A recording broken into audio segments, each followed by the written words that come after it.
Один. Поехали. Қайырлы таң, құрметті әріптестер. Бүгін Республикалық адвокаттар алқасының адвокаттардың кәсіби құқықтарын қорғау жөніндегі комиссиясы Алматы қалалық адвокаттар алқасымен бірлесіп, адвокаттық қызметті жүзеге асыру кезінде адвокаттардың кәсіби құқықтарының бұзылуына байланысты мәселелерді талқылау тақырыбында вебинар өткізеді. Адвокаттардың кәсіби құқықтарын қорғау ортақ міндет, сондықтан алтын уақыттарыңызды қиып, адвокаттар үшін өте маңызды вебинарға қош келдіңіздер дейміз. Бүгін сіздерге Республикалық адвокаттар алқасы адвокаттардың кәсіби құқықтарын қорғау жөніндегі комиссия төрағасы, Алматы қалалық адвокаттар алқасының адвокаты, Насханов және серіктестер адвокаттық кеңсесінің басқарушы серіктесі Насханов Тайыр Күзекұлы дәріс оқитын болады. Қош келдіңіз, Тайыр Күзекұлы. Көп рахмет. Ассалаумағалейкум, құрметті әріптестер. Сенбі күні жиналғандарыңыз үшін баршаңызға алғысымды білдіргім келеді. Өздеріңізге белгілі, елімізде адвокаттың мәртебесі көптеген басқа елдермен салыстырғанда төмен. Соңғы жылдардағы тәжірибе көрсеткендей, адвокаттардың кәсіби құқықтарын бұзылуы жүйелі түрде орын алуда. Көптеген адвокаттар қызмет атқару кезінде адвокаттардың кәсіби құқықтарына нұқсан келтіретін әртүрлі факторлермен жиі кездеседі. Мұндай жағдайларда адвокаттар Республикалық адвокаттар алқасы арқылы комиссияға өз арыздарын жолдай алады.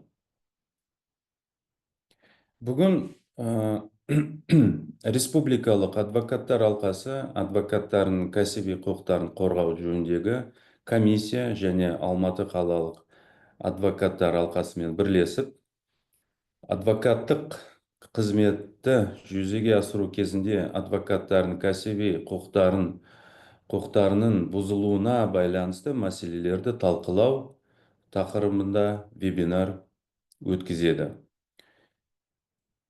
Комиссия бұл вебинарды ұйымдастырып және өткізу себебіміз адвокаттардың құқықтары бұзылған жағдайда кімге хабарласу керектігін, адвокаттардың кәсіби құқықтары туралы, комиссия қызметі, адвокаттың кәсіби құқықтары бұзылуын алдын алу, комиссияның жұмысы барысында адвокаттардың кәсіби құқықтарын негізгі бұзушылықтары, олар өзіңіз білетіндей, өкінішке орай өмірде жиі кездеседі қазір.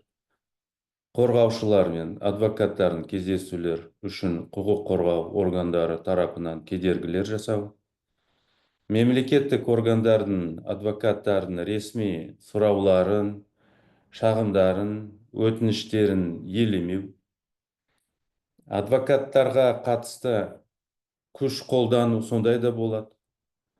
Сонымен қатар, адвокатқа қатысты іс бойынша белсенді ұстанымы үшін сотқа дейінгі тергеу басталған немесе соттар жеке қаулар шығарған жағдайлар туралы бөлісетін боламын.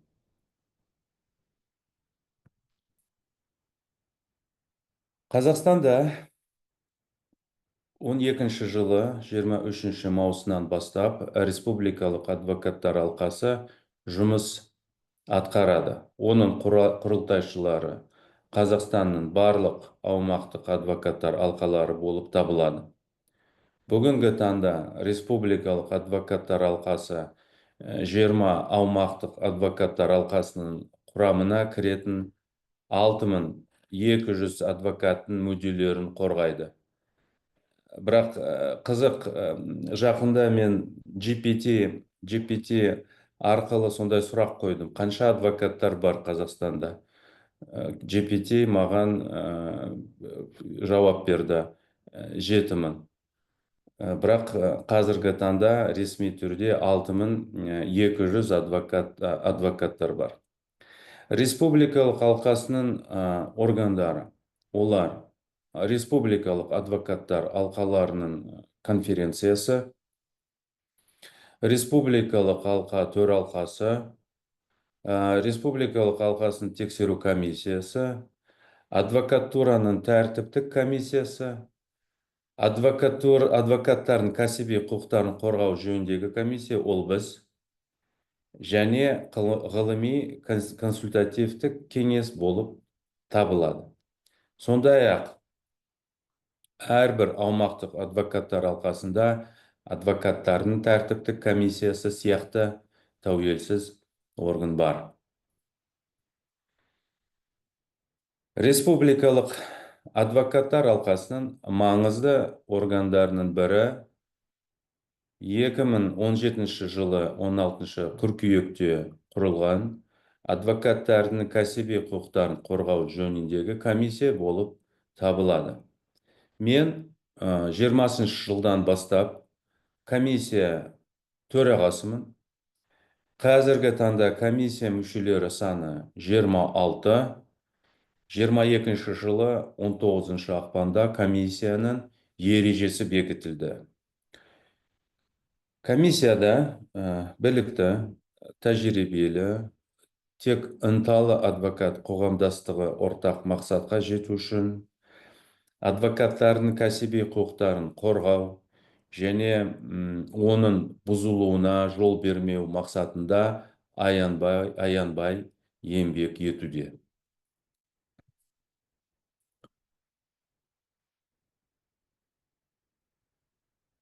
Комиссияның мақсаты ол адвокаттардың кәсіби құқықтарын қорғау.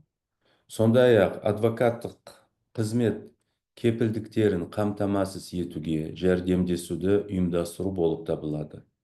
Комиссияның ең маңызды міндеті ол адвокаттардың құқықтары мен бостандықтарын қорғау.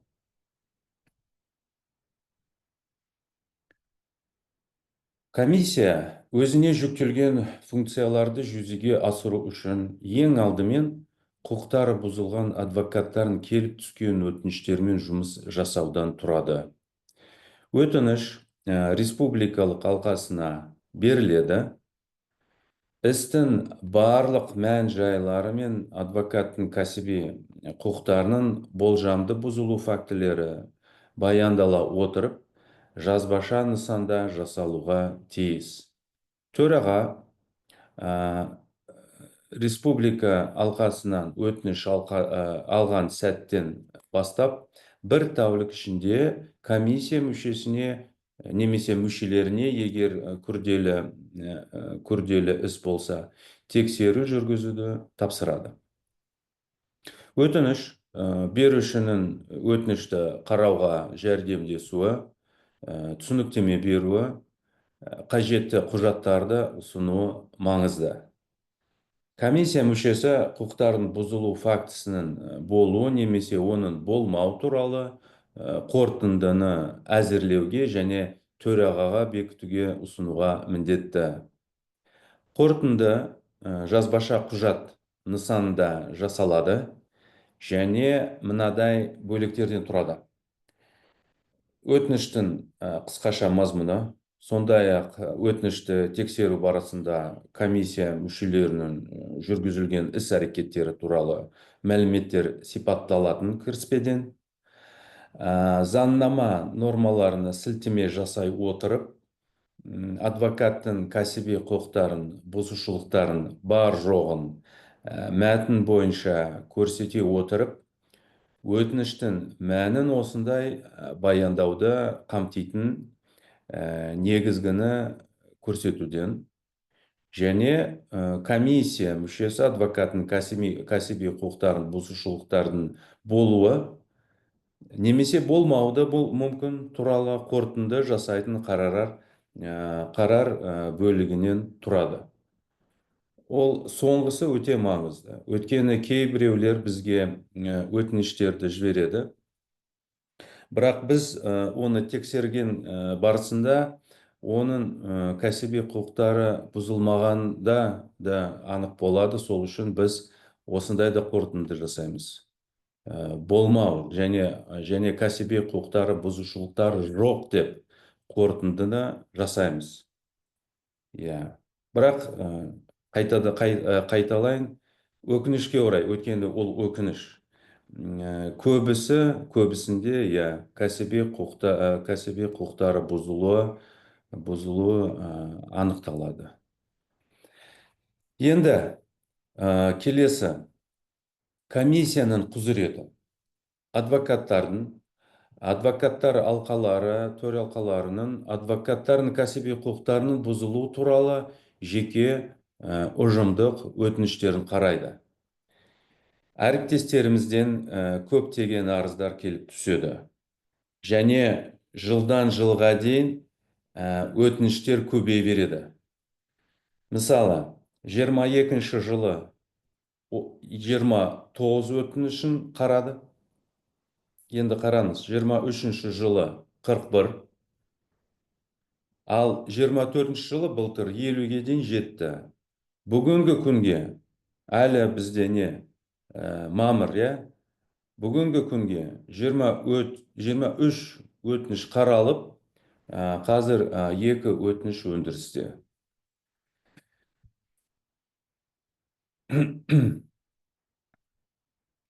Комиссияға келіп түскен өтінішті комиссия мүшелері қарап, қорытынды дайындайды. Содан кейін әр мүшенің пікірі тыңдалып, көпшілік дауыспен шешіп қабылданып, төрағамен бекітіліп, республикалық алқасына жолданады. Кейбір кезде болады. Кейбір кезде біз комиссия мүшелері чатқа осы, мысалы, жобасы жіберіледі. Біз оны оқимыз. Алдымен, әрине, мен оқимын. Сосын біз чатқа жібереміз.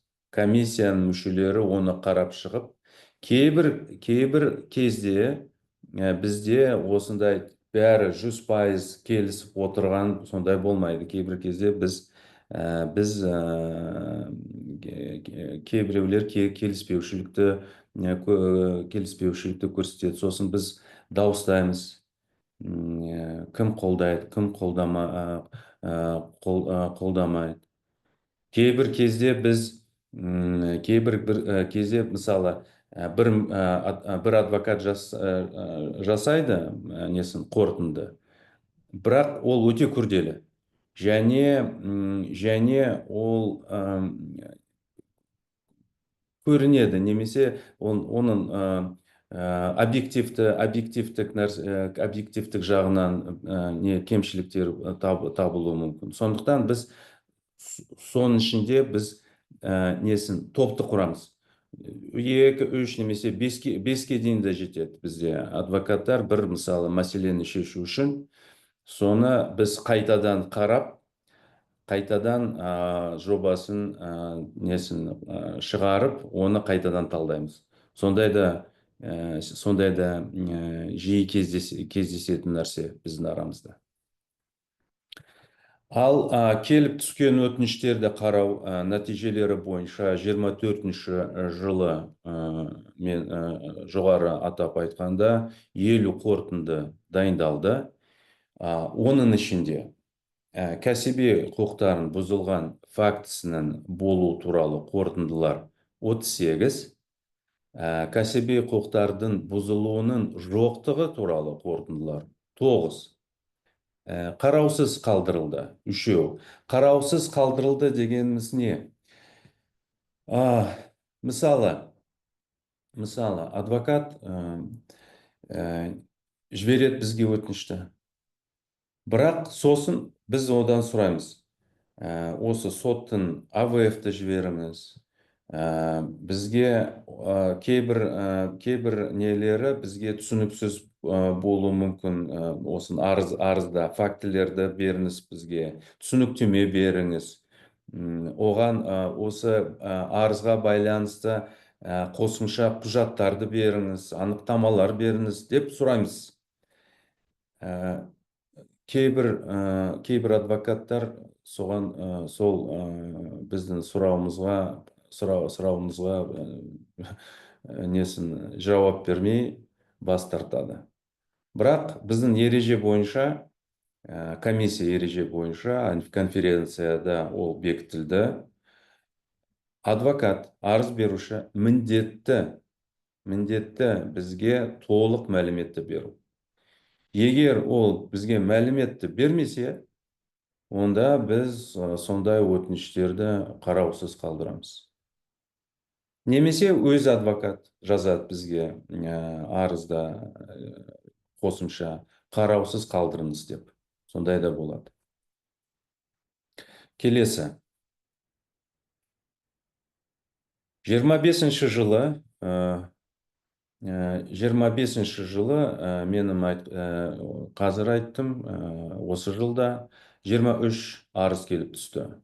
Келіп түскен өтініштерді қарау нәтижелері бойынша комиссия 21 қорытынды дайындады. Оның ішінде кәсіби құқықтарының бұзылған фактісінің болу туралы қорытындылар 15, кәсіби құқықтардың бұзылуының жоқтығы туралы қорытындылар 5, өндірісте 2, біреу қараусыз қалдырды.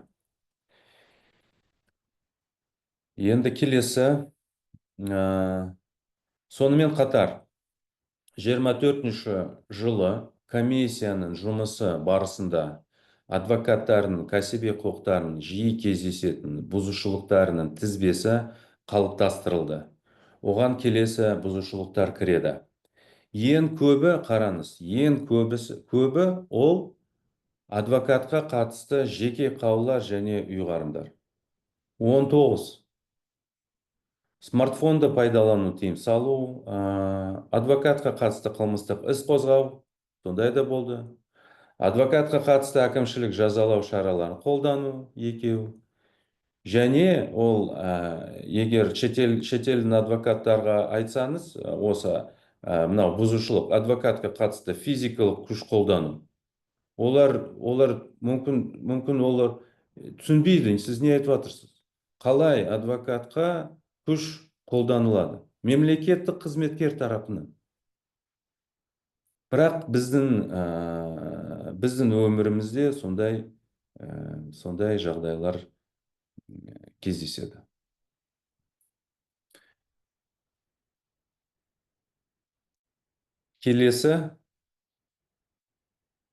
Келесі слайд.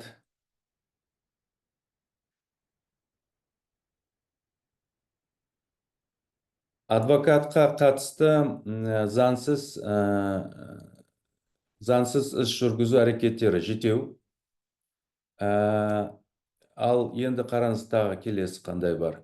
Адвокаттық қызметпен айналысу құқығына лицензиядан айыру туралы талап арыз. Сосын адвокатқа қатысты жасырын тергеу әрекеттерін заңсыз жүргізу, адвокаттың беделіне нұқсан келтіру, және клиентпен кездесуін тыйым салу. Клиентке кіруге рұқсат бермеу. Бұл тізім толық емес. Жыл сайын адвокаттардың өтініштеріне байланысты бұзушылықтар түрлерінің тізбесі толықтырылып отырады. Жыл сайын. Неше түрлі сондай нелерін, бұзушылықтарды көріп жатырмыз біз.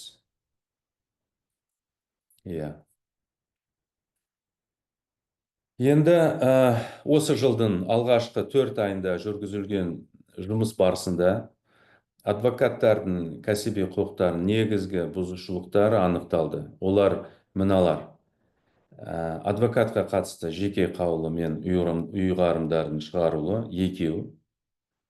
Адвокатқа қатысты қылмыстық істің қозғалу фактісі 2. Адвокатқа заңсыз тергеу әрекеттерінің қолданылуы 4. Адвокаттық қызметпен айналысу құқығынан айыруға байланысты талап арыздар 2. Және осы адвокаттың клиентімен кездесуге рұқсат берілмеу 4. Және соңғысы ол адвокатқа жауап алуға шақыру. Оның бәрі, өзіңіз адвокаттарсыз, олардың бәрі ол нақты және ашық кәсіби адвокаттың кәсіби құқықтарын бұзуы.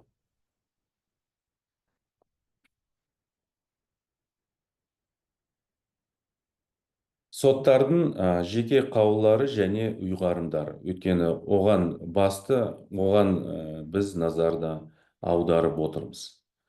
Соттардың белсенді адвокаттарға ықпал етудің ең танымал құрал ретінде жеке қаулыларына және ұйғарымдарына ерекше назар аудару қажет.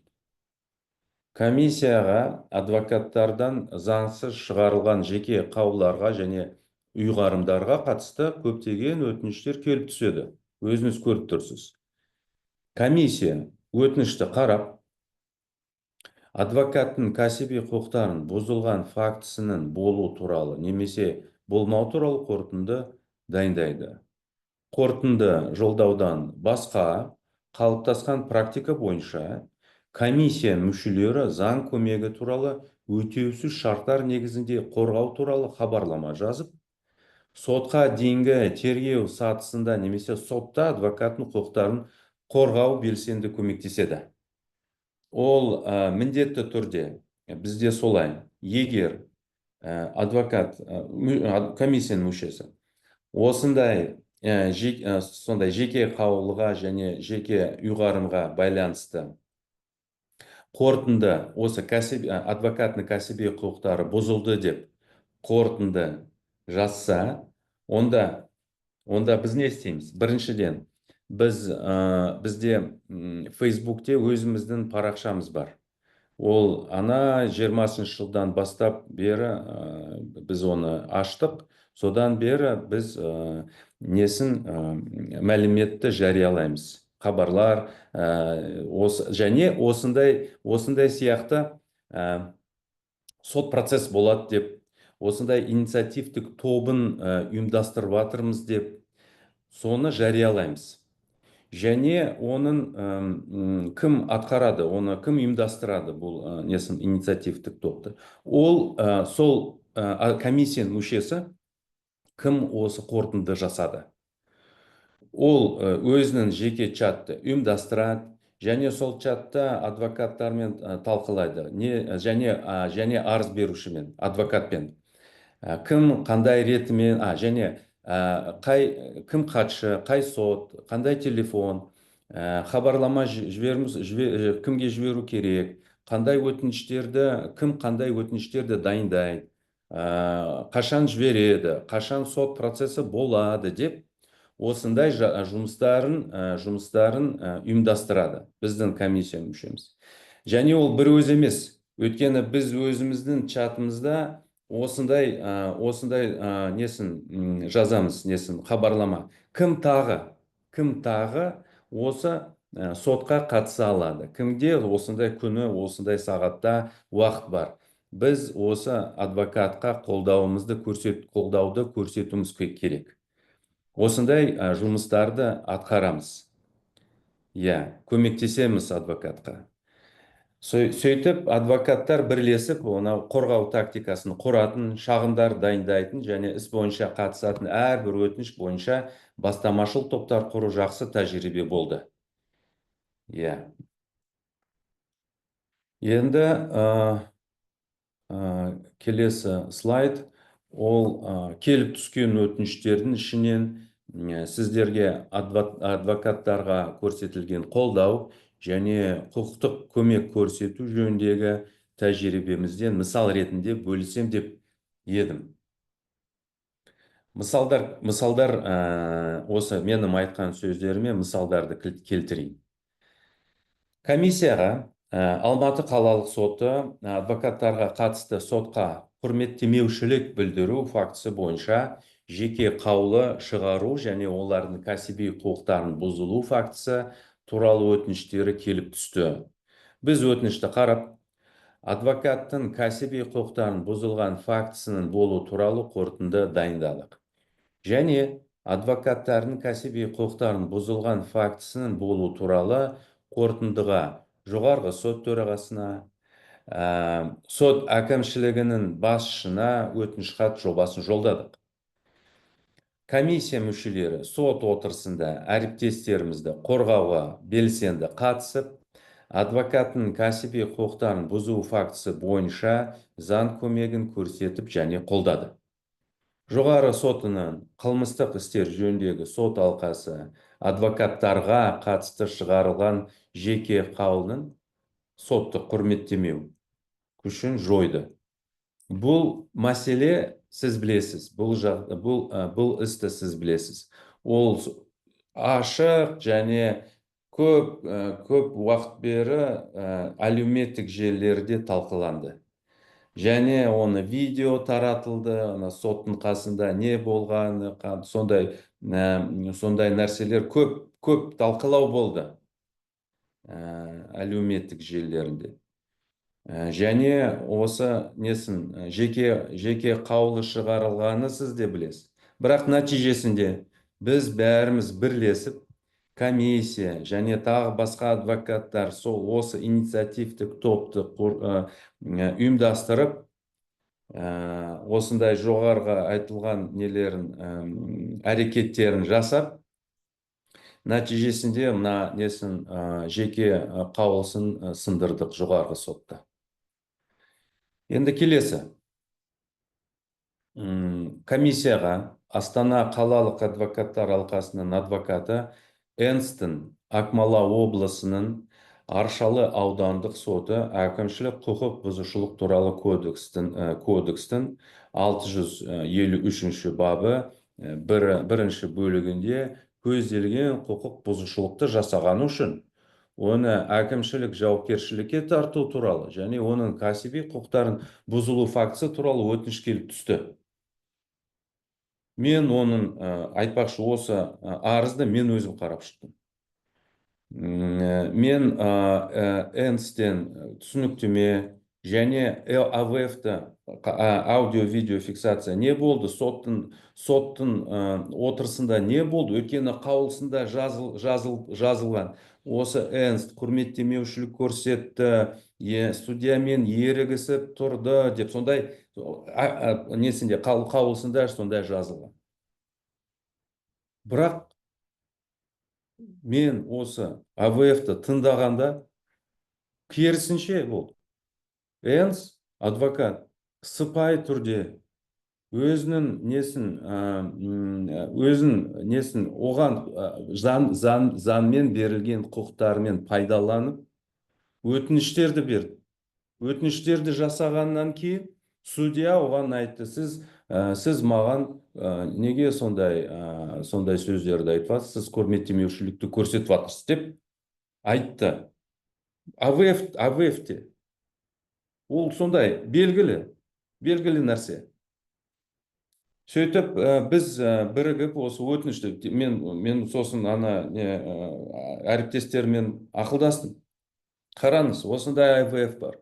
Мен қазір осы стенограмманы жасаймын. Стенограмманы жасадым мен, осы АВФ-тің. Қандай не болғаны, кім қандай сөздерін айтты. Сондықтан біз осы өтінішті қарап, адвокаттың кәсіби құқықтарының бұзылған фактісін болу туралы қорытынды дайындадық.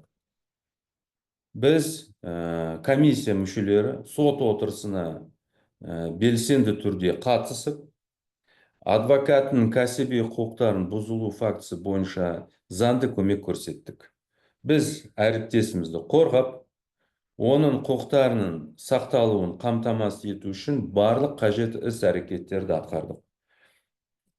Сөйтіп, Астана қалалық адвокаттар алқасының адвокаты Энст қатысты әкімшілік құқық бұзушылық құрамының болмауына байланысты тоқтатылды. Біз қайтадан айтып отырмын, апелляциялық сотта соны айттық, соны стенограмманы көрсеттік және судьядан сұрадық. Сіз осы АВФ-та қайтадан тыңдап шайтшы бәріміз. Бірақ осы ол біздің өтінішті қанағаттандырды. Және келесі сот отырысында біз осы АВФ-ті тыңдадық бәріміз, судья тыңдады. Ол тыңдағаннан кейін бәрі анық болып шықты. Сөйтіп, біз де сол Аршалы аудандық сотының әкімшілік несін қаулысын сындырдық. Адвокаттың беделін сақтадық, оның кәсіби құқықтарын қорғадық. Енді келесі ол Шығыс Қазақстан облыстық адвокаттар алқасының адвокаты Нұрқасова адвокаттық қызметті жүзеге асыру барысында адвокаттың кәсіби құқықтарын бұзылғандығы туралы өтінішпен комиссияға жүгінді. Оған қатысты 24 жылдың 19 қарашасында Шығыс Қазақстан облысы Өскемен қаласының номер 2 соты жеке қаулы шығарды. Комиссия өтінішті қарап, адвокат Нұрқасовның кәсіби құқықтарын бұзылған фактісін болу туралы қорытынды дайындады. Әріптесіміздің құқықтарын қорғау үшін комиссия мүшелері Мырзатаев, Қалиева, Жалмағанбетова, Шерубаев, сондай-ақ Нұрқасованың кәсіби құқықтарын қорғауға қатысуға ниет білдірген адвокаттар қатарынан қолдау тобы құрылды. Шығыс Қазақстан облыстық сотының қылмыстық істер жөніндегі сот алқасы адвокат Нұрқасоваға қатысты шығарылған жеке қаулының күшін жойды. Енді келесі осы жылы Астана қалалық адвокаттар алқасының адвокаты Маханов адвокаттық қызметті жүзеге асыру барысында адвокаттың кәсіби құқықтарын қорғау жөніндегі комиссияға жүгінді.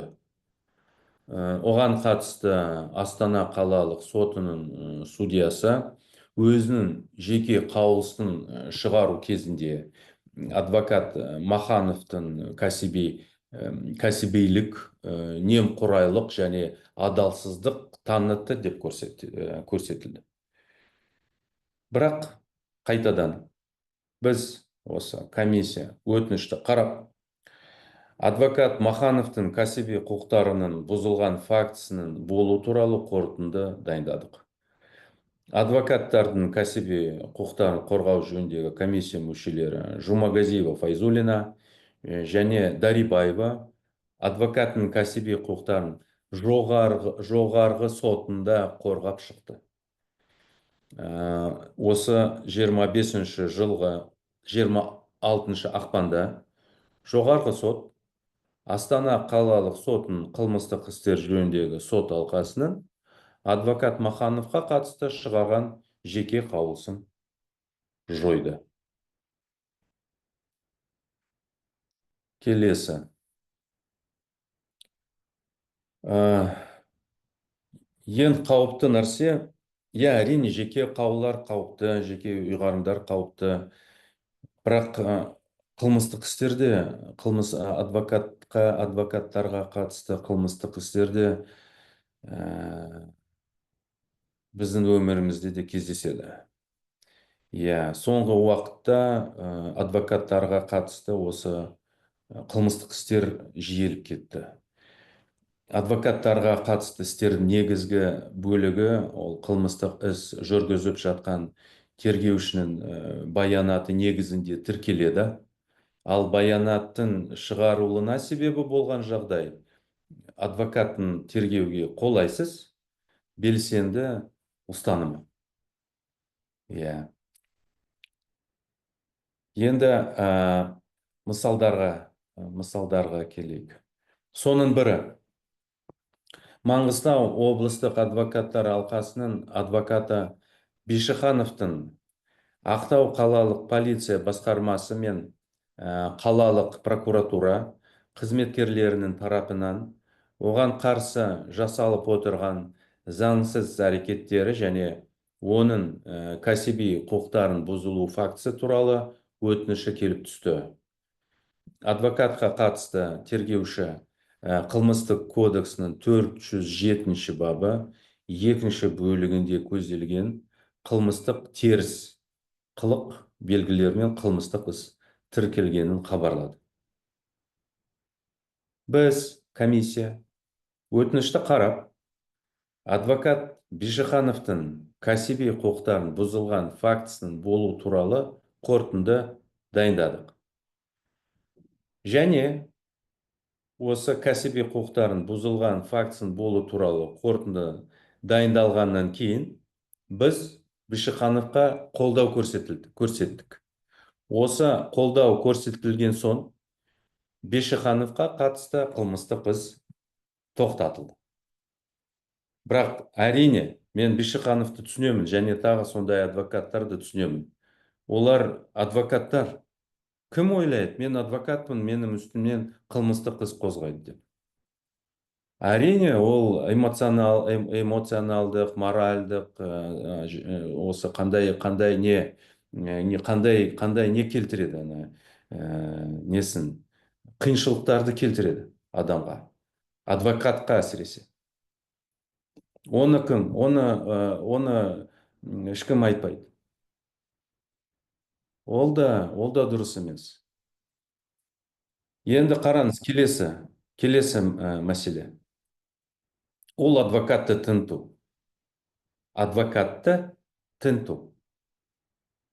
Оның алдында адвокатқа қатысты қылмыстық іс қозғау.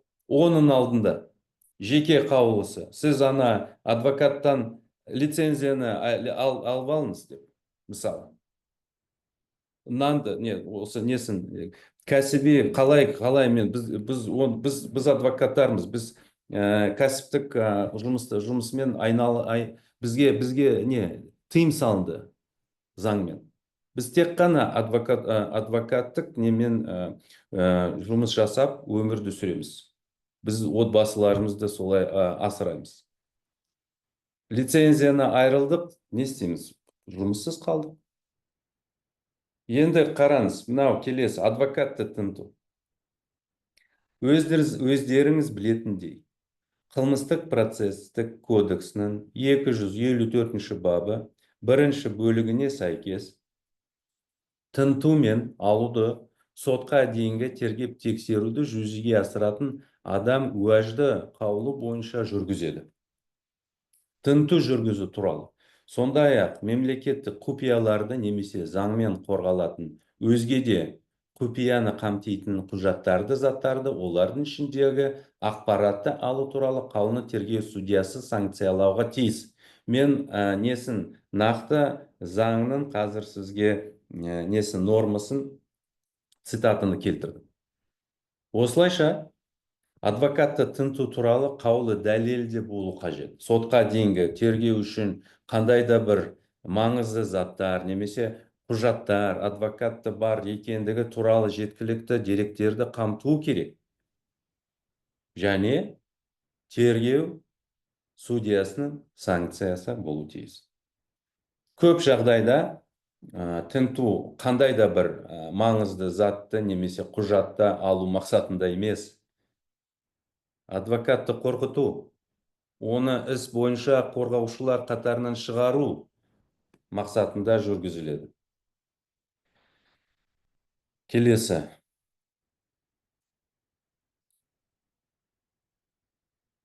Осы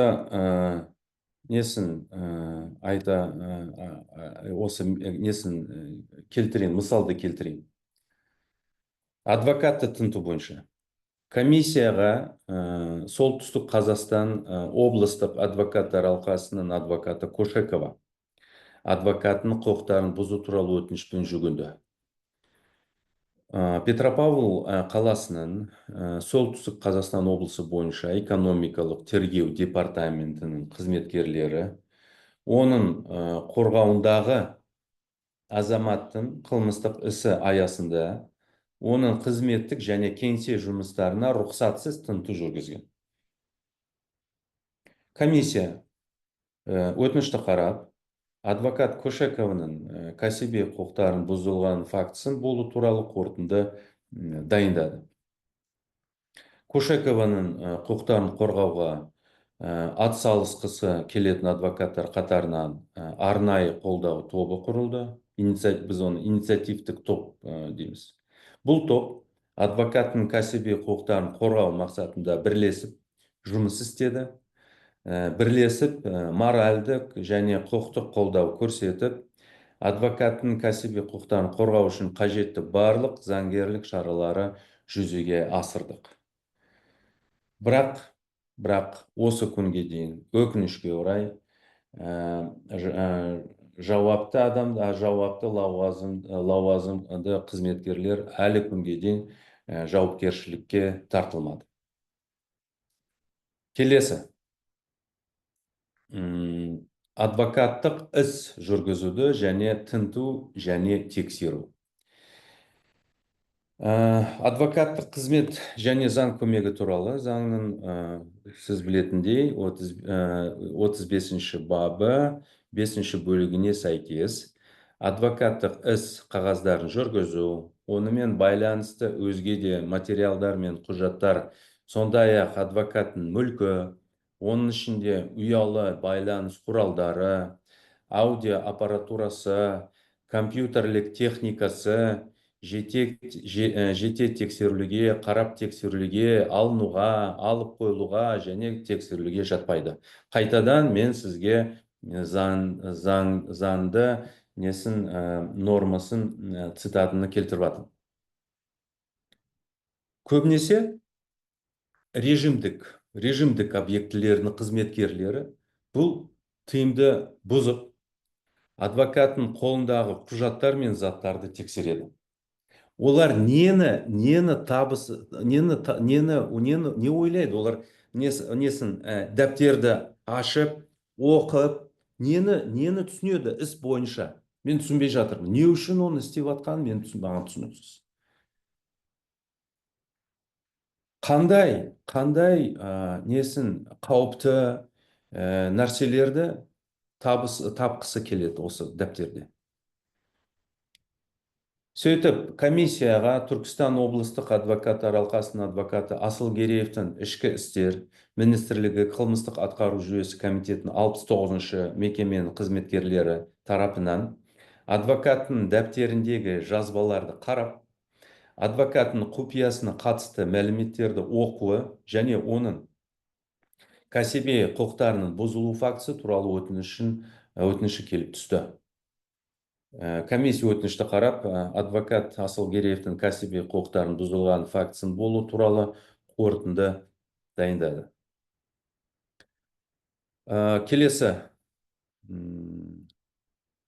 Келесі үлгі, ол жасырын тергеу әрекеттерін заңсыз жүргізу.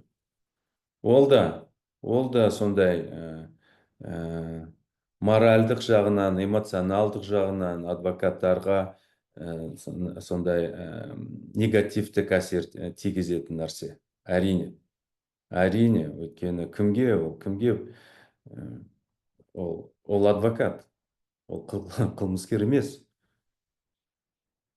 Комиссияға Бұлытау облыстық адвокаттар алқасының адвокаты Кенжебектің автокөлігінде визуалды шолу арқылы GPS орнатылғанын және оның кәсіби құқықтарын бұзылу фактісі туралы өтініш келіп түсті.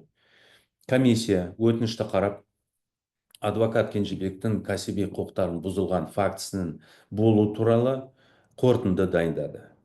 Ол өзінің құқықтары бұзылғандықтан, өзі адвокат, мықты айтпақшы адвокат, Сатпаев қаласының жедел тергеу тобын шақырып, қылмыстық кодексінің 147-ші бабы 2-ші бөлігі бойынша арызданып, іс тіркелді. Тергеу барысында GPS тіркелген абонементтік нөмірі Теле2 мемлекеттік қызметкерге тиесілі екені анықталды. Кенжебектің кәсіби құқықтарын бұзылғаны айқын болса да, бүгінгі күнге дейін ешқандай тергеу жұмыстары жүргізілмейді. Әлі күнге дейін бізге белгісіз, кім оны ұйымдастырды, қандай себеппен, қандай мақсатымен, осы мемлекеттік қызметкері осыған қандай байланысы бар. Әлі біз білмейміз. Өйткені тергеу жұмыстары жүргізілмейді. Қандай шағымдарды жазбасақ, қандай арыздарды жазбасақ, ешқандай әрекеттер тергеуші жасамайды. Енді келесі. Келесі ол тіпті бір ашық бұзушылық. Ол адвокатқа қатысты физикалық күш қолдану. Мемлекеттік қызметкер тарапынан. Қайдағы бір көшедегі адамнан емес, полиция қызметкер тарапынан. Комиссияға Алматы қалалық адвокаттар алқасының адвокаты Салимбаева өз клиентін қорғау кезінде Алматы қаласының дәл ортасында болған нәрсе. Бұл жағдай. Ол Қабанбай Батыры мен Наурызбай Батырының қиылысында болған нәрсе. Бұл жағдай. Ол дөрекі сөздер, физикалық күш қолдану және оның адвокаттың кәсіби құқықтарын бұзылу фактісі туралы өтініш келіп түсті. Біз оны видеоны қарадық. Ол айтпақшы, бұл адвокат, бұл осы бұзушылық болған кезінде видеоға бәрін түсірді. Құдайға шүкір, дәлел бар. Біз оның өтінішін қарадық, кәсіби құқықтарын бұзылған фактісін болу туралы қорытынды дайындадық.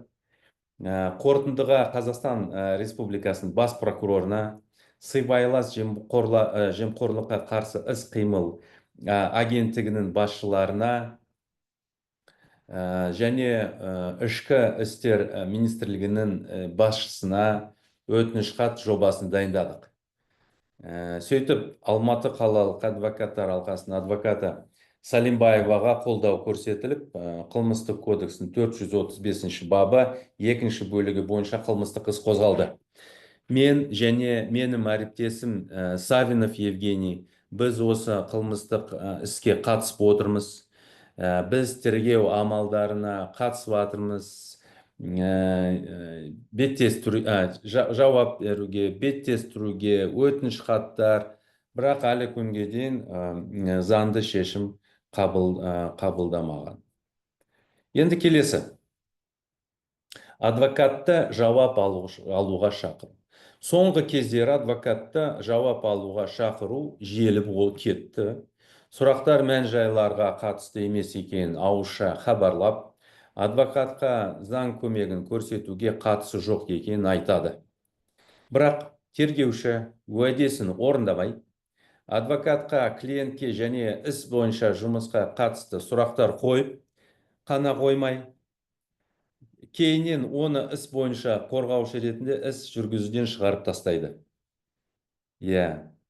Осылайша адвокатты тергеуге шақырудың негізгі мақсаты қандай да бір ақпарат алу емес. Оны қылмыстық іс бойынша іс жүргізуден шеттету болып табылады.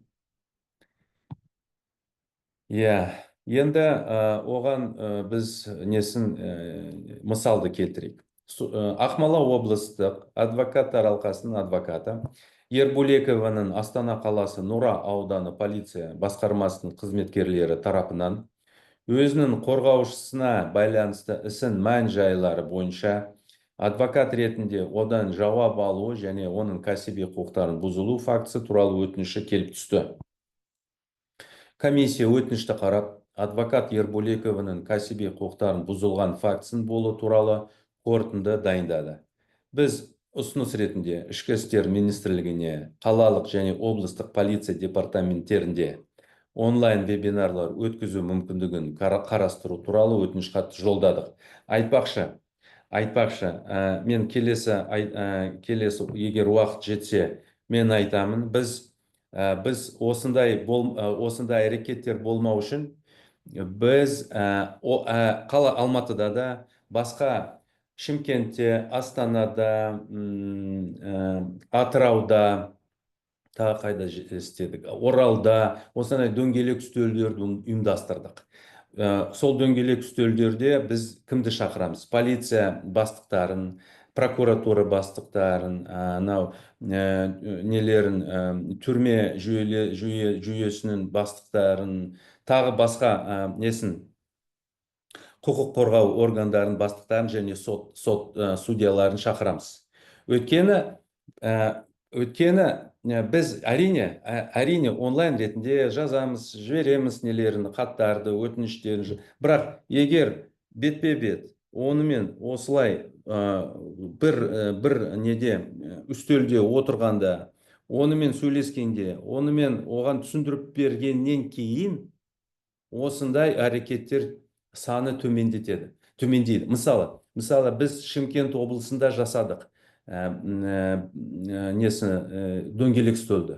Содан бері Шымкенттен уже 2-ші жыл болды. Ешқандай не түскен жоқ бізге. Жеке қаулы туралы немесе жеке ұйғарым ештеңе түскен жоқ. Неге? Өйткені түсінік несі бір несіне таптық, бір мақсатын біз өзіміз, неге адвокаттар немесе судья олар бір мақсатты жасап жатыр? Қандай мақсат? Ол әділдікті табу. Біз клиентті және заңды қорғаймыз, заңды дұрыстап қолдану. Мысалы біз соған күш саламыз. Біз адвокаттың жұмысымыз сол. Біз неге судьяға ешқандай қарсылық жасамаймыз? Біздің өтініштеріміз ол қарсылық емес. Сондықтан сондай дөңгелек үстелдерді біз өткіземіз, және ол керек нәрсе. Келесі. Уәкілетті мемлекеттік органның адвокаты лицензияны айыру туралы негізсіз өтініштері. Мен оның алдында айттым. Енді қазір үлгі ретінде. Мысал, Астана қала үлгі емес, кешіріңіз. Мысал ретінде. Әрине үлгі емес ол. Ал Астана қалалық адвокаттар алқасының адвокаты Жумагулов кәсіби құқықтарын бұзылғаны туралы өтінішпен комиссияға жүгінді. Себебі Әділет министрлігі оның адвокаттық лицензиясының айыру туралы сотқа талап арыз берген. Комиссия өтінішті қарап, адвокат Жумагулов кәсіби құқықтарын бұзылған фактісінің болу туралы қорытынды дайындады. Сот отырысында Республикалық адвокаттар алқасының төрағасы Бекебаев және комиссия мүшелері Жумагуловқа қолдау көрсетті. 25-ші жылы ол осы жақын арада болған нәрсе. 5 мамырда Әділет министрлігі өз талап арызын кері қайтарып алды. Нәтижесінде адвокаттың құқықтары қорғалды. Келесі. Комиссияға Абай облыстық адвокаттар алқасының адвокат Толым Қожынов. Ол дәл осы өткен аптада болған нәрсе. Кәсіби құқықтарын бұзылу фактісі, сондай-ақ Абай облысының Әділет департамент тарапынан Әділет министрлігінің тіркеу қызметі және заңгерлік қызметтер көрсетуді ұйымдастыру комитет адвокат лицензиясының айыру туралы ұсыныс жасалғаны туралы өтінішпен жүгінді.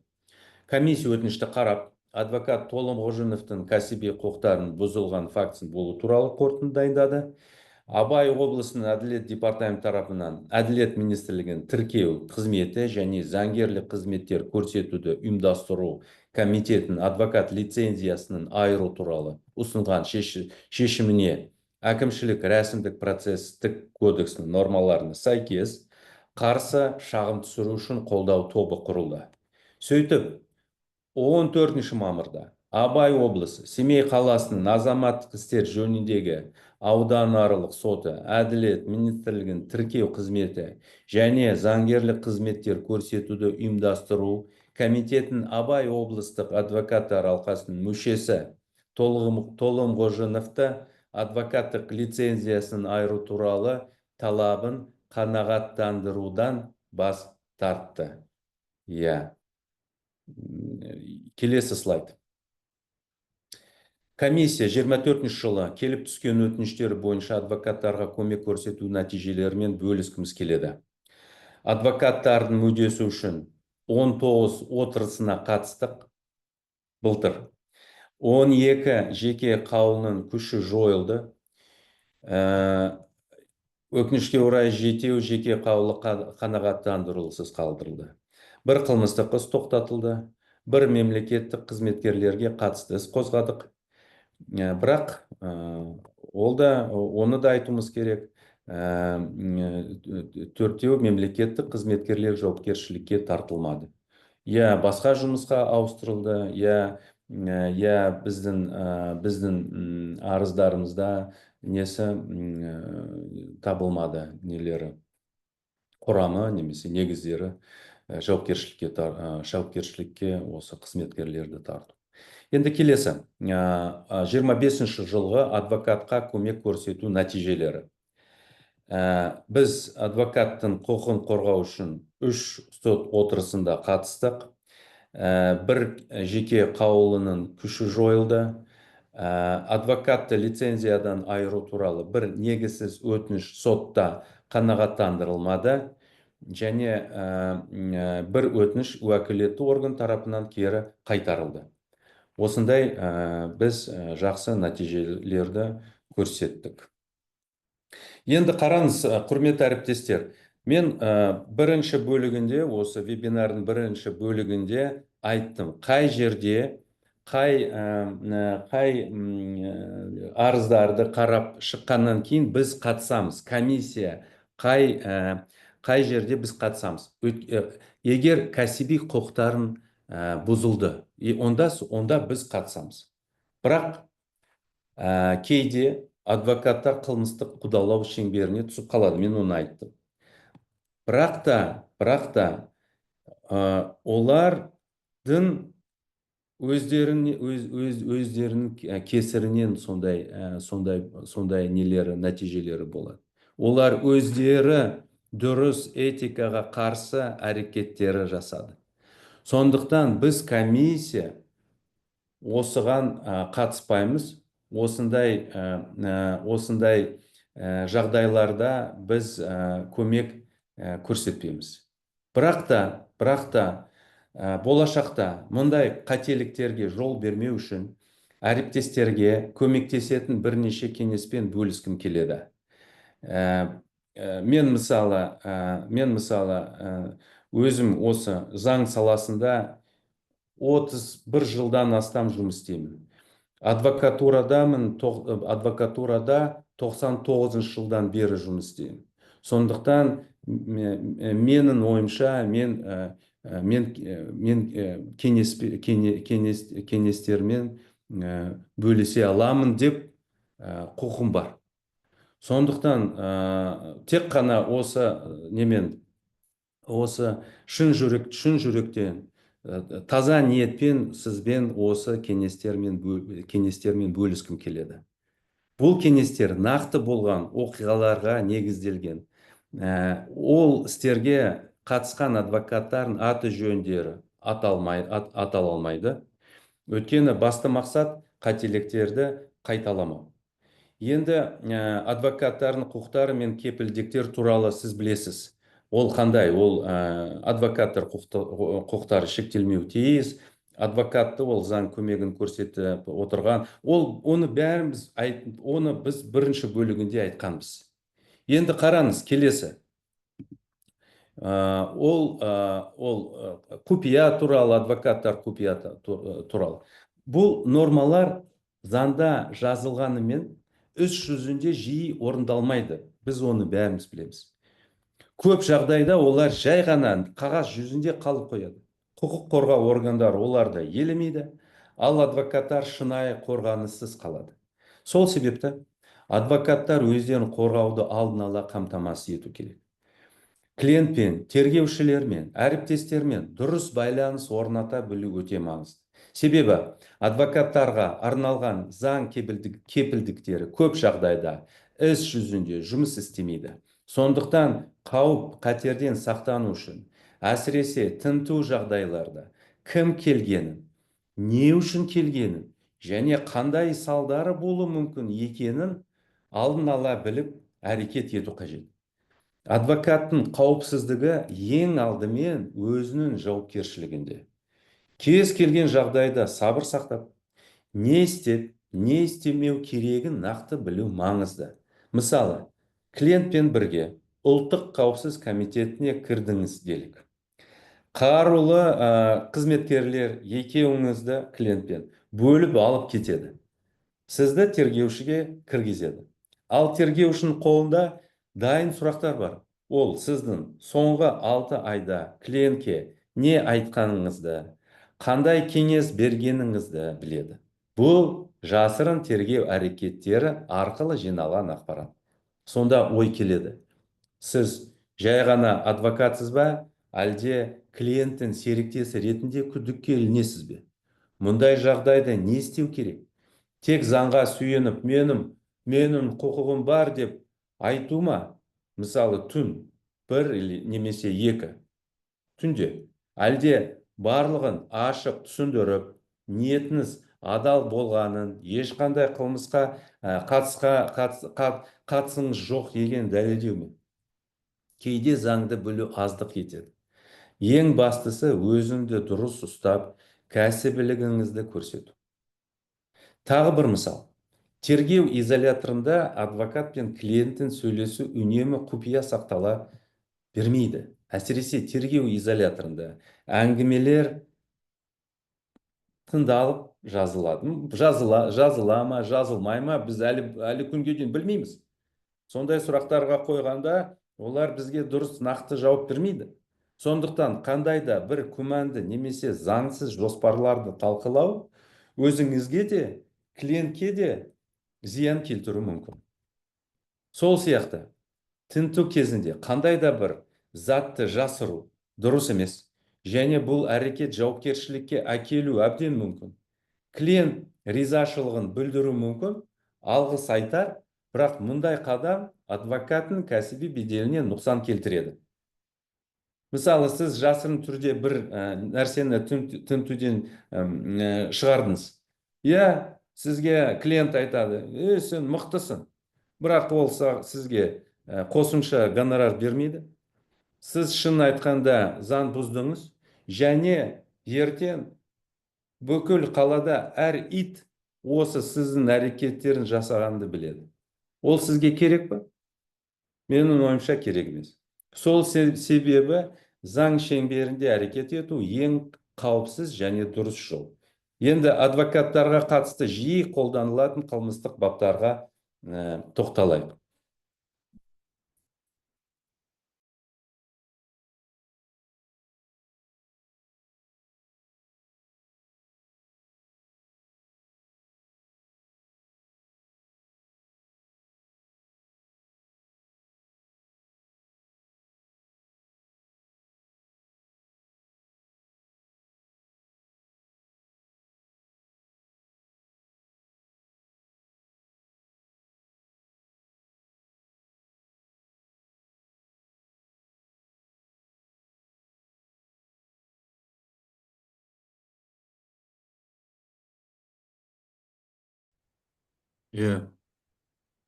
Құрметті әріптестер, естіліп тұрсыз, жалғастыра берсеңіз болады. Техникалық жағдай болды.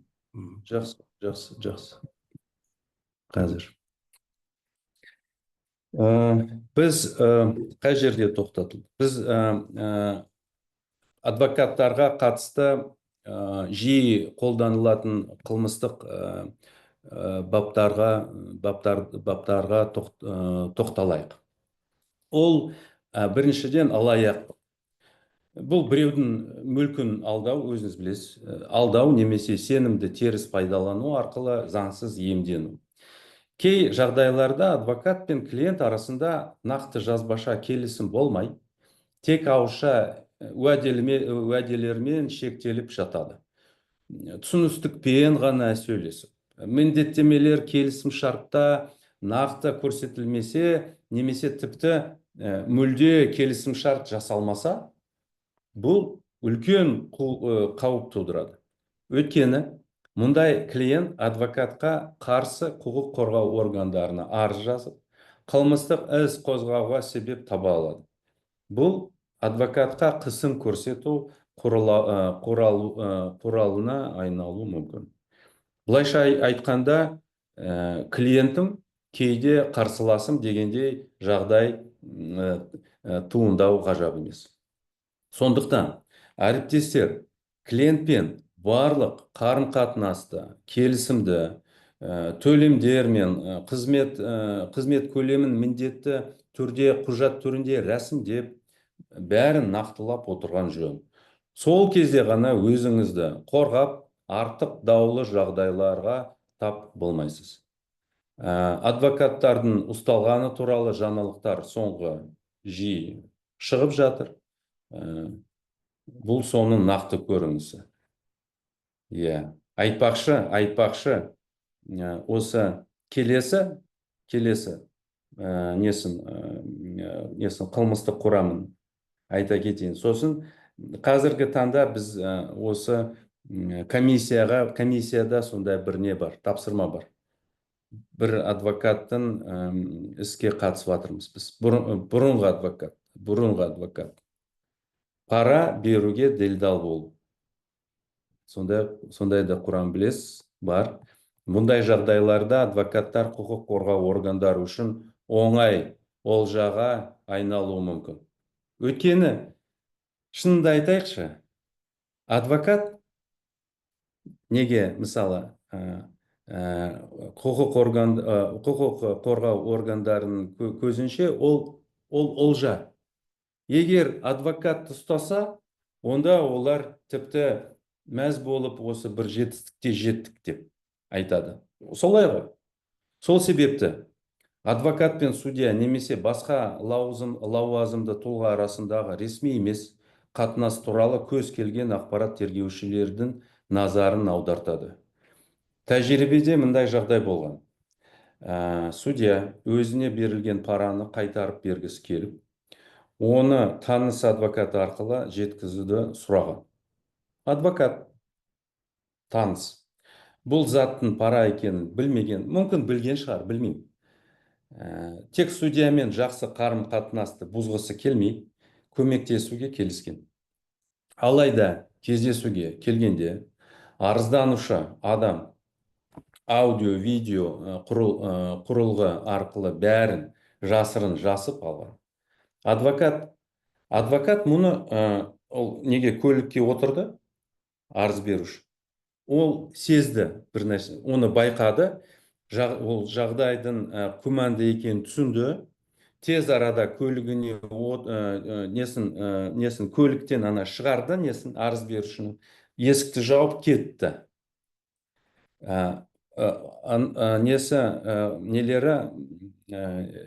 Қызметкерлері, құқық қорғау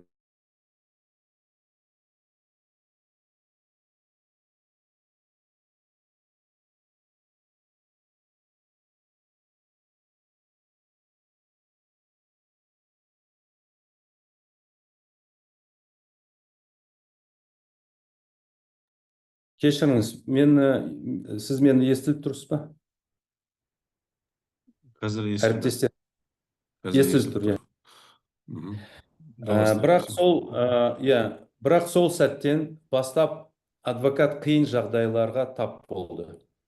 Ол бірнеше айға еңбекке жарамсыздық парағын алуға мәжбүр болды.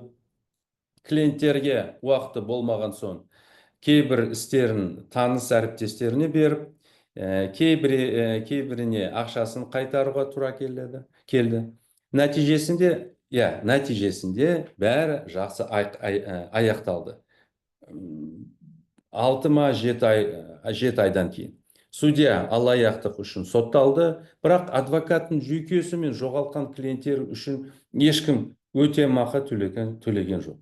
Сондықтан әріптестер, мұндай күмәнді жағдайлардан мүлде аулақ болып, әрқашан кәсіби әдеп кодексіне сай әрекет ету керек. Кәсіби абыройыңызды сақтаңыз.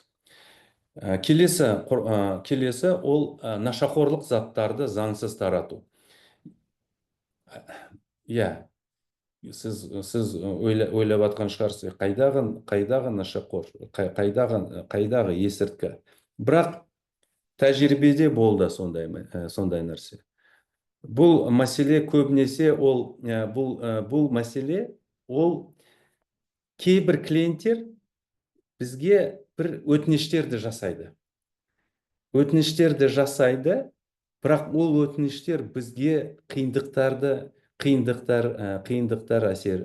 әсер таба алады. Мысалы, осы клиент мысалы нашақор.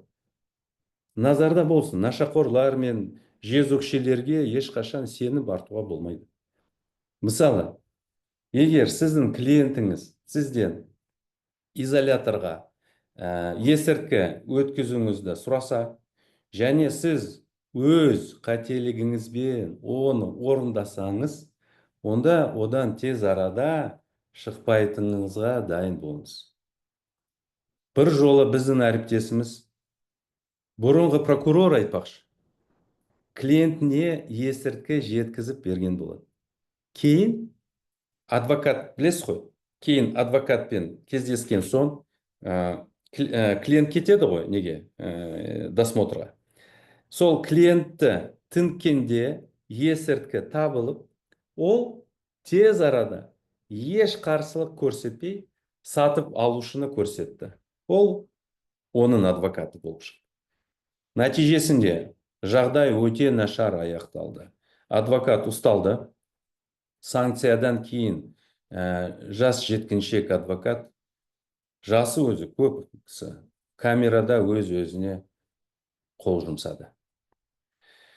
Тағы бір, жалған куәлік беруге мәжбүрлеу. Батыс Еуропада елдерінде адвокаттардың өз лауазымын теріс пайдаланып, осындай әрекеттерге барғаны үшін жауапқа тартылу жиі кездеседі. Қазіргі уақытта адвокаттар арасында бір адвокаттың куәгерді алдын ала жалған куәлік беруге итермелегені үшін қылмыстық істен алынып тасталу мәселесі қызу талқыланып жатыр. Мұндай істің нақты тіркелгені бар жоғын білмеймін, бірақ жағдай өте маңызды әрі ескеруге тұрарлық. Егер сіз куәгермен жұмыс істеп жатсаңыз, және ол адам сізге ақы төлемесе, яғни сіздің нәтижеңіз оған маңызды болмаса, онда бұл жағдайда өзара байланысты дәлелдеу маңызды. Сол үшін сөйлесулеріңізді міндетті түрде аудио немесе видео арқылы жазып отырыңыз. Сонымен қатар, куәгердің өз қолымен жазып берген түсіндірмесі де сіздің атыңызға өзіңізді қорғауға көмектеседі. Көбіне мұндай жұмысты клиенттің өзі сұрайды. Егер солай болса, онда бұл қызмет бойынша клиентпен қосымша келісімшарт жасау қажет. Өйткені бұл істің тәуекелі жоғары. Ал егер сізге қатысты қылмыстық іс тіркелсе, клиент бұл жұмысты бұрынғы ақының ішінде деп есептеп, сізге қосымша төлем жасамау мүмкін. Сондықтан қазір адвокаттар өз әріптестерімен бірге тергеуге, беттестіруге бірге баруға мәжбүр болып жүр. Қысқаша айтқанда, мұндай жағдайлардың сақ болу үшін әрдайым өзіңізді заңды түрде қорғайтын дәлелдер жинап, қосымша келісімдер жасай отырып жұмыс істеу керек. Тағы, іс жүзінде жұмыстар орындалмай, қызметтер көрсетілмей, тауарлар тиеп жөнелтілмей, шот фактура жазу бойынша әрекеттер жасау және салық пен бюджетке міндетті төлемдерін жалтару қазір жиі тергелетін қылмыстық істердің бірі. Бұрын өзіңіз білетіндей жалған кәсіпкерлік деген бап болған. Қазір ол алынып тасталды, бірақ соған қарамастан осындай істер қазір осы екі бап негізінде тергеліп жатыр. Ұлттық бюро мен мемлекеттік кірістер департаменті бұл бағытта нақты прецеденттер жасауға мүдделі. Көп жағдайда мұндай салықтан жалтару схемасын заңгердің қатысуынсыз жасау мүмкін емес. Ұйымдастырушылармен бірге заңгерлер де бұл іске тартылады. Кейбір заңгерлер артынан іс қалдырып қояды. Ол құжаттардан, хаттардан анық көрінеді. Сондықтан кеңес беру мен қылмыстық іске қатысу арасындағы шекараны нақты түсініп отыру өте маңызды. Мысалы, егер клиент сізге қандай да бір схема жасау туралы өтініш білдірсе, және сіз оның мақсатын нақты түсінсеңіз, сіз бұл іске тікелей қатысушы болып саналасыз. Ағылшын заңгерлері мұндай кезде еш күмән тудырмай, барлығын жазбаша түрде рәсімдейді, қажет болса сұрақ қойып нақтылайды. Адвокат мұндай жағдайда барынша сақ болғаны дұрыс. Клиент сізден компания ашып беруіңізді сұрады. Аштыңыз, бірақ бұдан әрі қатыспадыңыз. Бұл қауіпсіз. Бірақ егер сіз жалған компанияны ашып, оның көмегімен салықтан жалтаруға арналған схема жасап берсеңіз, бұл ауыр құқық бұзушылық. Шынайы мысал. Бір заңгер $100 үшін жалған компания ашты. Кейін сол компания тергеуге ілініп, заңгерден жауап алына бастайды. Келісімді кім жасады? Ақша кімнен түсті? Директор кім? Онымен сөйлестіңіз бе? Түрі есіңізде ме? Таңғаларлық ештеңе байқамадыңыз ба? Осындай істерде кейде заңгерлер қылмыстық топтың мүшесі ретінде танылып, істі берге тергеген. Тіпті кейбіреулер есірткіге тәуелді ауырып жүрген адамдардың атына компанияны ашып, соның салдарынан сотталған. Адвокаттар біршама сақ болған. Олар жалған директорлармен ресми келісім шарт жасап, өздерін қорғап қалуға тырысқан. Нәтижесінде айқын дәлелдер болмағандықтан олар тек куәгер ретінде өткен.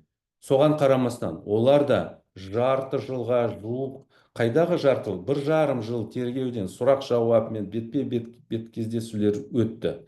Тергеу барысында аталған адвокат өз істерін қорғау үшін өздері адвокат жалдап, барлық шығынды өз қалтарынан төлеуге мәжбүр болды. Енді келесі, ол дау туғызған істер. Бұл жеке бір санаттағы қылмыстық істер. Әдетте осындай істерде күдіктілерге қатысты жасырын тергеу әрекеттері, тыңдау, бақылау және тағы басқалар жүргізіледі. Адвокаттың өзі ол істе тікелей көрсетілмесе де, клиенттермен сөйлескені үшін бақылауға түсуі мүмкін. Мысалы, адвокат клиентіне мына затты тығып қой, мындағы куә қандай жауап беру керек, немесе мәселені кіммен қанша ақшаға шешуге болады деген сияқты кеңес берсе, бұл жазылып, кейін дәлел ретінде қолданылуы мүмкін. Мұндай жағдайда адвокаттың кәсіби мәртебесі оны қорғай алмайды. Сондықтан адвокат кәсіби этикадан аспай, заң шеңберінде ғана әрекет етсе, қылмыстық іс сотқа дейін де бармайды. Бұл мысалдар адвокаттар қылмыстық істерге қалай тартылып кету мүмкін екенін көрсетіп жағдайлар. Ең маңыздысы, бұл мысалдар адвокаттың қателесіп, қиын жағдайға тап болуы мүмкін жағдайларды көрсету. Осы ақпаратты және әр адвокат өзіне сабақ алып, өзіне қатысты қылмыстық іс қозғалмау үшін сақтық шараларын жасау керек. Енді келесі слайд, ол адвокаттарға арналған ұсыныстар. Кәсіби қызметіңізді жүзеге асырған кезде абай болыңыз. Жағымсыз салдарға әкелуі мүмкін қателіктер жібермеңіз. Қандай да бір ұсыныс немесе кеңес берерде заңнамаға және сот шешімдеріне сілтеме жасаңыз. Салық төлеуден жалтарудың салдары мен қылмыстық қудалаудың ықтимал тәуекелдерін түсіндіру маңызды. Сотта жалған құжаттар қолданбаңыз. Бұл заңды жауапкершілікке әкелуі мүмкін. Әрқашан клиенттің мүддесін қорғап, келіссөздерде мұқият болыңыз. Ал, құрметті әріптестер, мен осы маған берілген уақытта керек ең минимум мәліметті беруге тырыстым. Егер сіздің кәсіби құқықтарыңызды құқық қорғау органдары, сот немесе басқалар бұзса, сіз әрқашан бізге, комиссияға хабарласып, кәсіби құқықтарыңыз үшін қажетті қолдау мен қорғауды ала алатыныңызды біліңіз. Белсенді болуға, адвокаттық қызметке кедергі келтіруге, жол бермеуге және біздің қызметімізде үнемі туындайтын мәселелерді шешетін адвокаттық қоғамдастыққа қолдау көрсетуге шақырамыз. Қатысушыларға мың алғыс. Сіздерге табысты және жемісті жұмыс тілеймін. Сау болыңыздар, құрметті. Айргізікұлы, рахмет сізге. Мына бізде тікелей сұрақтар жоқ, бірақ эфирге шығу мүмкіншілігі бар, қол көтеріп отыр. Қалай қарайсыз? 1-2 кісіні 10 минут уақыттарымыз бар. Сол кісілердің сұрақтарын қарасақ. Я, әрине. Бола ма? Ярослав? Кто поднимал ручки первым? Можно?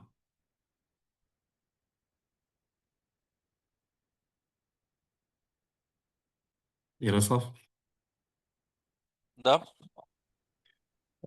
Есть кто в прямом эфире есть вот желающие задавать вопросы? Вот поднимает руку. Допустить.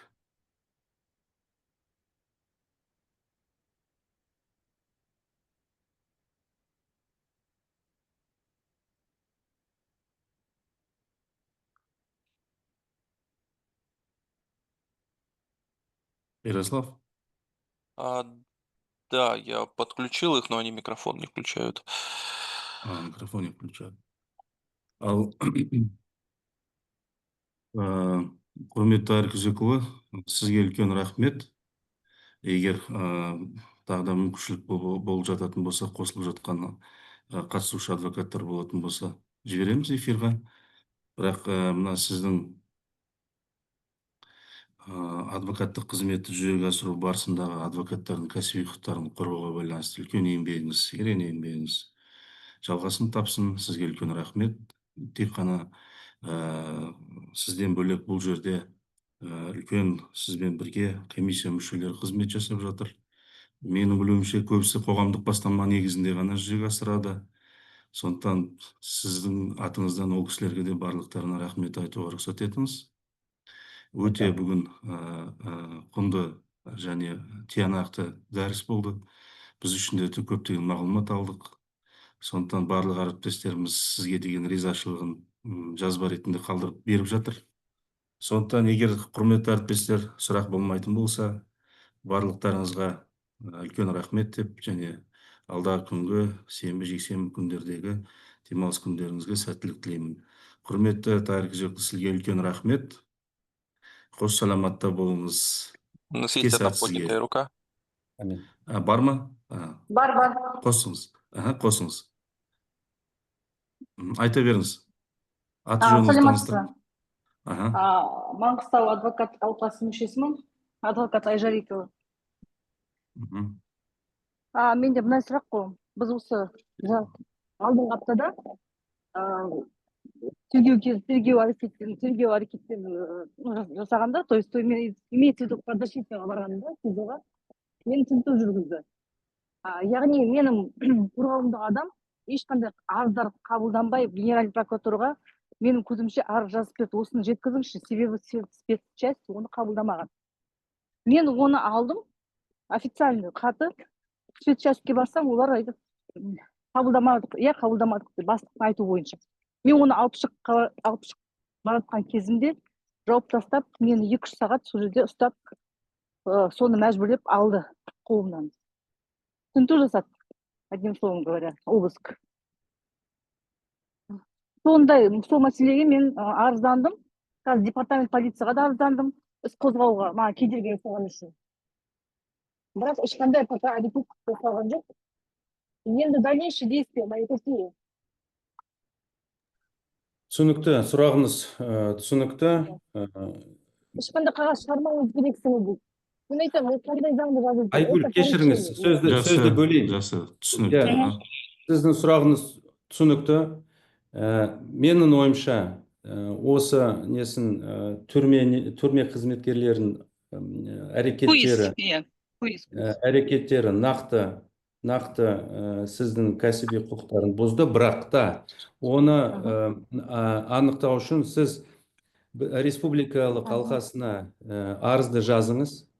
Ол арыз бізге түседі. Біз сізбен байланысқа шығамыз. Егер бұзушылықтар табылса, біз сізге көмектесеміз. Хорошо. Мен пока өз коллегиямызға жаздық. Ертең мысалы приемға шақырып жатыр. Мен негізі оны жауапқа тартуға сұрап отырмын. Дұрыс жақтап отырсыз. Айгүл, кешіріңіз. Мен сіздің сұрағыңызға басқалардың уақытты алмай, нақты сізге айтып жатырмын. Сіз республикалық алқасына арыз жаздыңыз, бізге түседі комиссияға. Біз сізге, егер анықталса, кәсіби құқықтар. Бірақ мен қазір осы сіздің айтқан сөздеріне сүйеніп, көрініп тұр, сіздің кәсіби құқықтары бұзылды. И еще тем более менің личный блокнотымды тексереміз, ішіндегі бәрін оқимыз деген, лично менің өзімнің блокнотым. Ол ручкам тұрғасы, мен сол блокнотты алып кіргенмін.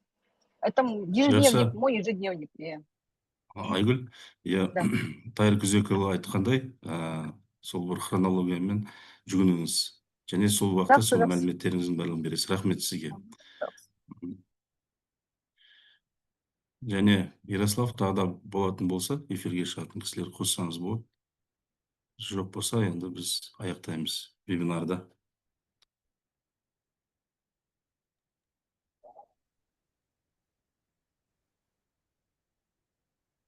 Лидия Джаданова. Джавадова Лилия, да? Мгм. Жавадова, да, извините. Жақсы. Алло. Меня слышно, Да. уважаемый? Да, мы вас слышим. Спасибо. Говорите. Я Мгм. первый хочу поблагодарить за прекрасный очень вебинар. У меня вот просто, я хочу обратиться к господину Кузековичу, да. Скажите, посоветуйте, пожалуйста, я сейчас готовлю апелляционную жалобу. Что мне лучше предоставить? Вот вы здесь озвучивали стенограмма, либо уточнение, что мне лучше предоставить для апелляционной коллегии, чтобы они услышали о неправомерном, необоснованном вынесенном определении суда.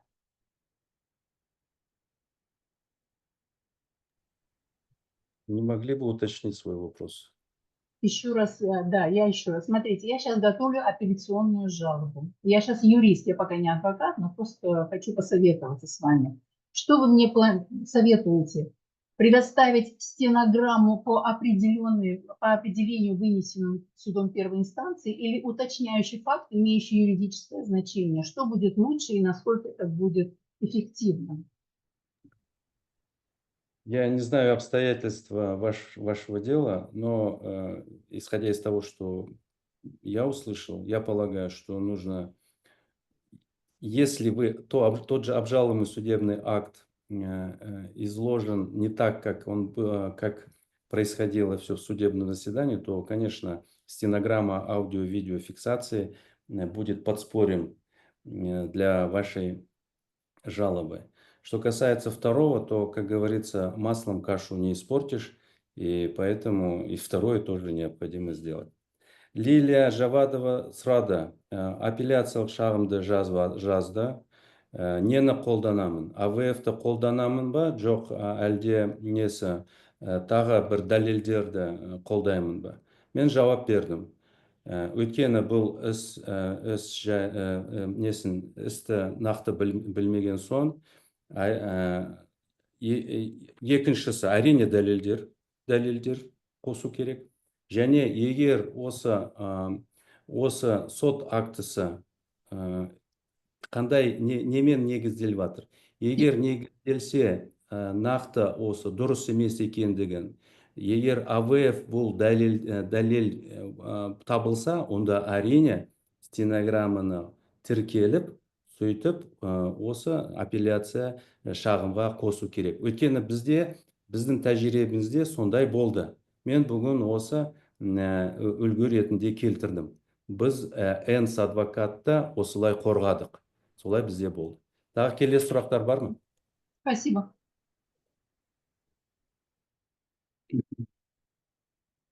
Ярослав, сұрақ бар ма тағы да? Бір сұрақты жіберуімізге болады енді, уақытымызға байланысты. Все, больше никого нет. Нет, да. Онда рахмет, құрметті әріптестер, барлықтарыңызға сәттілік, табыс тілеймін. Құрметті Тайыр Күзекұлы, және сізге рахмет. Еңбегіңіз жана берсін, іске сәт сізге. Осы біздің адвокаттардың құқығын қорғаудағы талмай еңбек ете беріңіздер. Біз сіздерді қолдаймыз. Мына сіздің ұраныңыз өте ұнады маған. Адвокаттардың кәсіби құқықтарын қорғау ортақ міндетіміз деп. Әрине рас. Біздің де баратын жеріміз қалмай қалады ғой кейде. Кімге шағым айтса екен, кіммен хабарласса екен, дәл осы қиянатты көріп тұрғанда дегендей. Сондықтан да адвокаттардың осылай қорғаушысы болып, осы республикалық адвокаттар алқасының комиссиясы төрағасы ретінде өзіңіздің қызметіңізге барлық табыстар тілеймін. Сау болыңыздар. Рахмет, Абин. Сау болыңыздар. Сау болыңыз.